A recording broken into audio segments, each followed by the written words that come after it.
Hi, Owls. Welcome back to the Student Affairs Spotlight podcast. Today is our guest from the Career Center, Assistant Vice President Brian Montalvo. Welcome, Brian. Thank you for being on. Happy to be here. All right, so we're going to jump right in. So can you tell us about your journey and how you became the Assistant Vice President of the Career Center?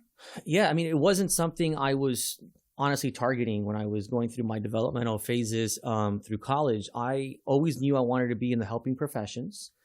Started as an undergrad in psychology, and my junior and senior year, I was working as a crisis counselor. So I was helping individuals in the community through crises. They'd call a hotline, I'd be on the phone, and I really loved providing that kind of assistance. But I realized pretty quickly after about 2 years of doing that kind of work, I wasn't necessarily cut out. I didn't have the fortitude to maybe handle some of the stuff that comes with crisis counseling. And I quickly pivoted and searched out a career that allowed me to still provide help and be in the helping professions without some of the elements that come with the crisis counseling kind of world.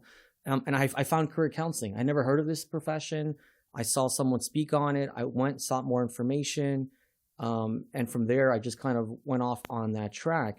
I was a practitioner for a long time. I never thought I'd become an administrator, but I quickly realized if I had the ability to grow as an administrator, my direct impact could grow. So as a single practitioner, I can see maybe 500 clients a year, but as an assistant director or director, I can lead a team that sees maybe 1,500 or 200 or whatever that may be. And as the AVP, I have the chance to really shape the overall career services vision.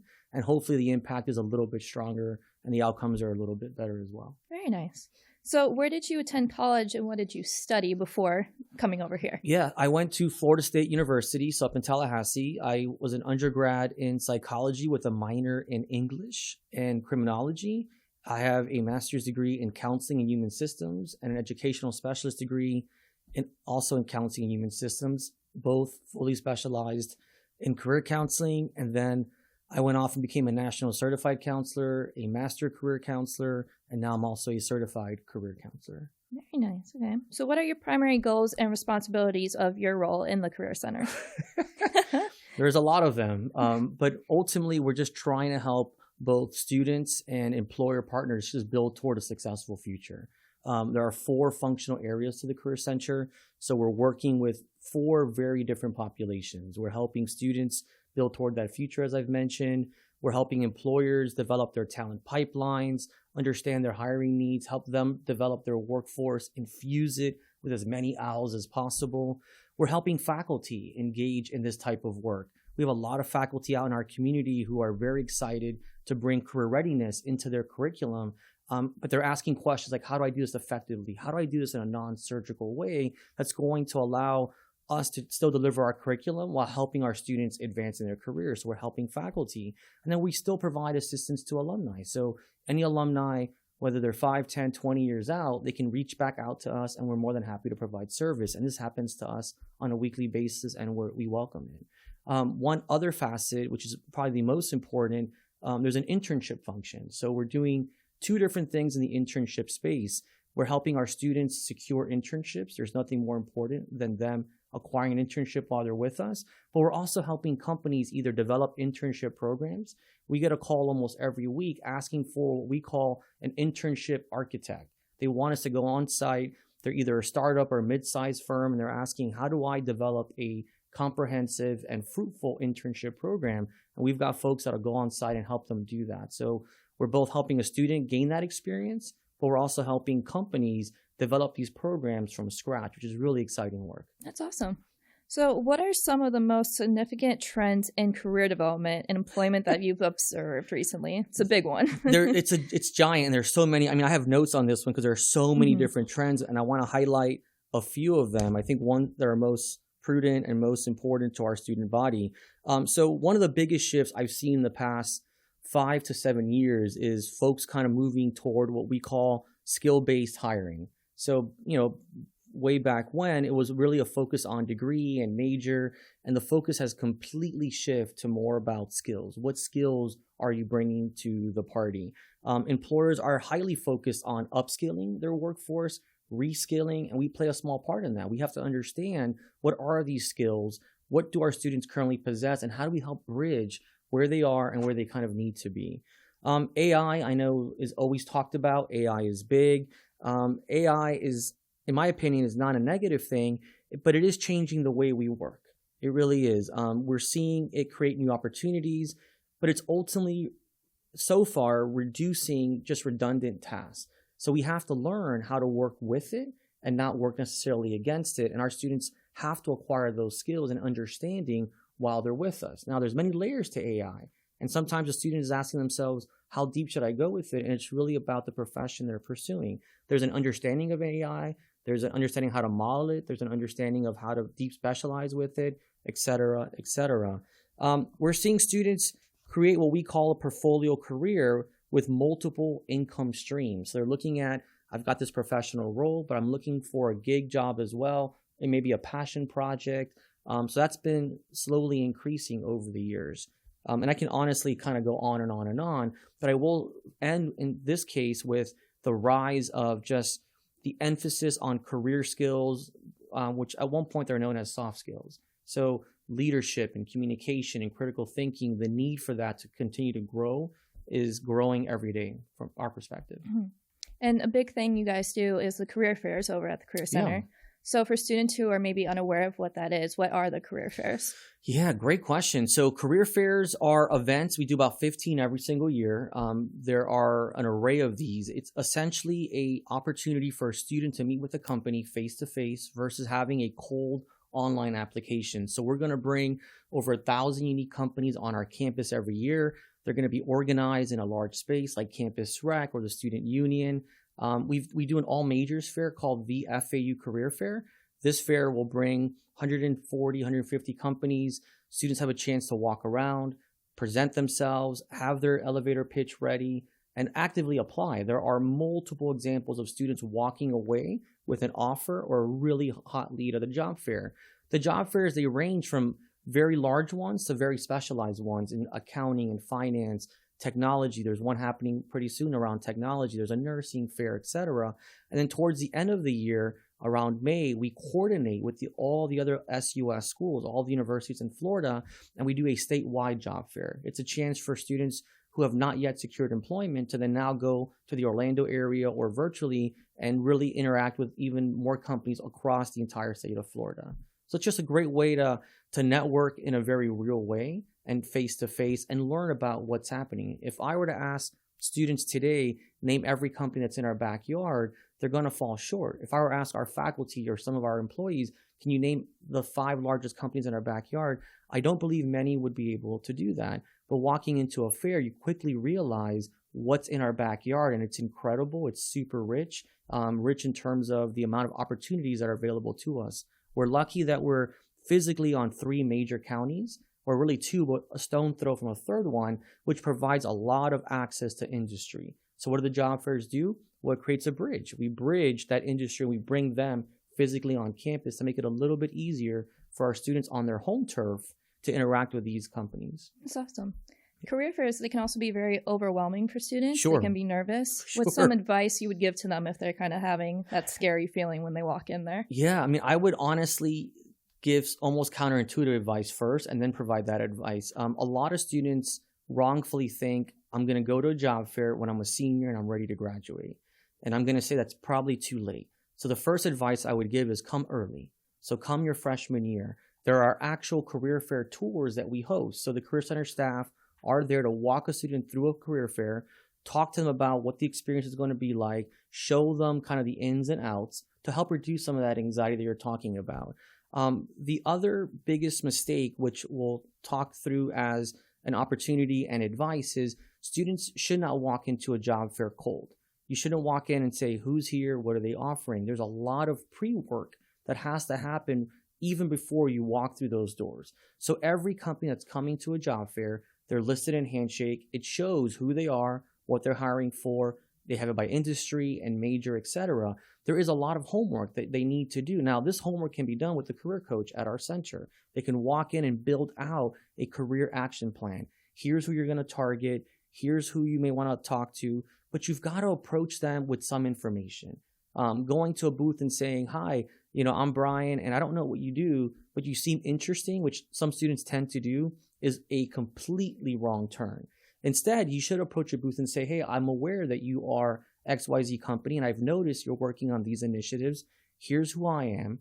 These are my skills, and here's how I think I can fit your company. That's a 1-minute elevator pitch that cannot be done unless you've done that previous research prior to walking into a job fair. Nice. And speaking of your Career Center staff, how do you guys help students with resume building, interview preparation, and job search? Every day, day in and day out. So everyone at the Career Center, they're trained professionals. They all hold professional credentials in the career services space. There are a lot of different ways, and I'm going to keep reiterating the importance of walking in our door early, often, but in a very meaningful way. So there are a set of tasks that we want students to complete each and every year. If a student comes in their senior year and they've never engaged with us, they're a little bit behind the 8 ball. So we want them to come in early. When it comes to resume, we've got national standards that we've used. We understand what a professional resume needs to look like. In addition to that, we've acquired what we call localized labor market information. So when we've got over 1,000 unique companies coming on our campus, 6,000 companies actively engaging with us, over 30,000 companies registered in our system. We have to approve all of them. What that allows us to do is have this captured audience where we can ask very detailed questions. We can ask them things like, how important is an objective statement? Do you want to see GPA on a resume? What's the threshold for GPA? Where should the education section go, etc.? So when you've got all this great data and you bring it back to a student, this is how we can construct not just a resume, but a resume that makes sense for our local economy.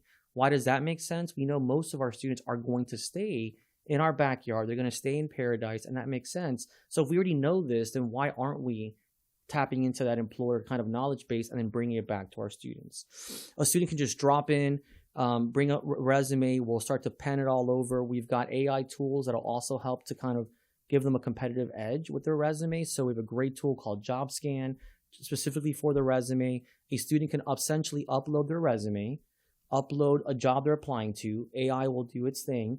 And it's going to tell the student there are elements that the job is looking for that you're still missing in your resume. Do you have them? Here's how you can incorporate them. What this does, it allows a student to slightly beat the applicant tracking system.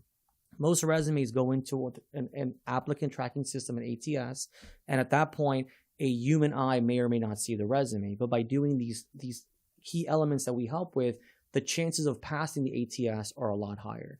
And the tools are exactly the same for interviewing. A student has to do practice interviewing. It's an art form, right? Doing this doesn't come naturally. You have to do this a lot. And we provide a very safe space for students to come in and practice their interviewing, talk about themselves in a way that they've never thought about themselves. Most students only see themselves as a student, and we're saying you've got to see yourself as a professional in training. So not just who are you, but who are you to the future world of work?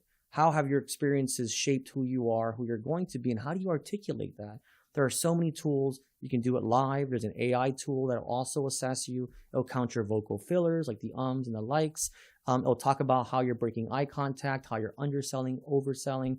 And students can do this 24/7. It's readily available for them. There's a big investment we've made in these premium resources to ensure that they have a competitive edge when they're applying to roles in our community. So you mentioned all these tools and things you guys have. Could you talk a little about the Iris photo booth that you guys have? Because that's a big thing with students as well. Yeah, Iris photo booth is probably one of our most popular premium resources. So we noticed a trend a couple of years ago. Most job applications are happening in a digital way. So students are creating a digital portfolio, digital resume, whether that's LinkedIn or Handshake, etc.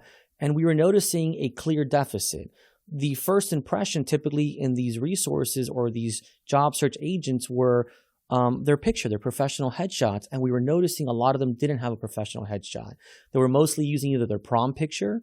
They looked adorable, little tuxedos. It was great, but it wasn't the right impression when you're applying to a professional role. Or worse, they were taking selfies. Sometimes the backgrounds were not appropriate or the angles weren't right. Yeah.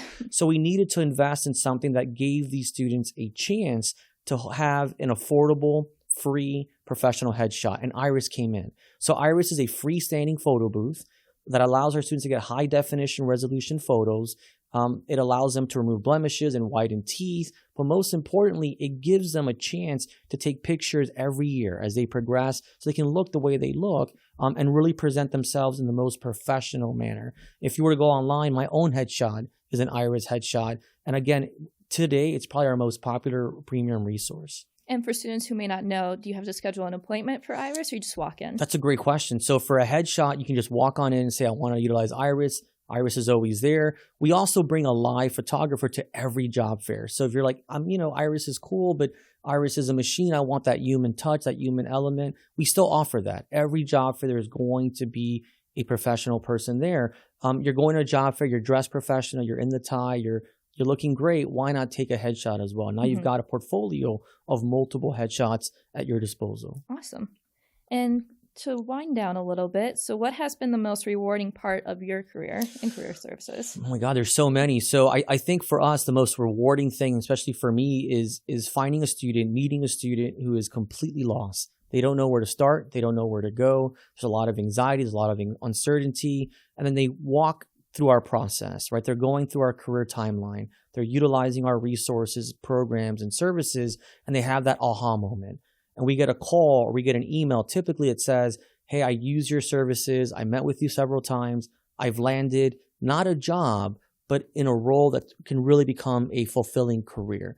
To me, there's nothing more rewarding than hearing a student say, I've landed the internship, I've landed the role I applied to, or I'm successfully going off to graduate school with a lot of intention. I'm not going to grad school because I didn't have any options. I'm going to grad school so I understand clearly my career goals and how this piece of the journey fits into that ultimate goal. So it's the Career Center 60th anniversary. Congratulations. Yeah.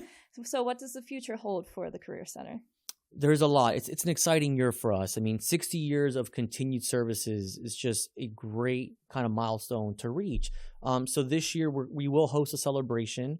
It's important for us to recognize the importance of career services, recognize kind of the impact it's had on our FAU students. But most importantly, it's going to coincide with the launch of a new strategic vision of career services for FAU.